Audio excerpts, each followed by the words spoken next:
मतलब ये था कि आप गम न करें, अल्लाह का हुक्म अब पूरा होने वाला है।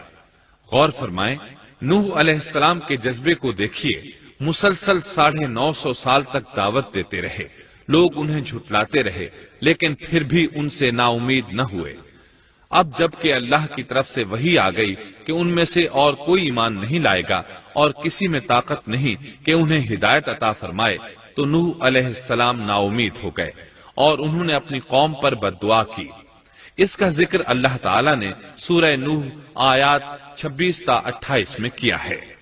वक़ाल नूह रब्बि ला तज़र अलल अर्ज़ि मिनल काफ़िरीन दय्यारा इन्नक इन तज़रहुम युज़िल्लू इबादक वला यलिदू इल्ला फ़ाजिरन कफ़्फ़ारा।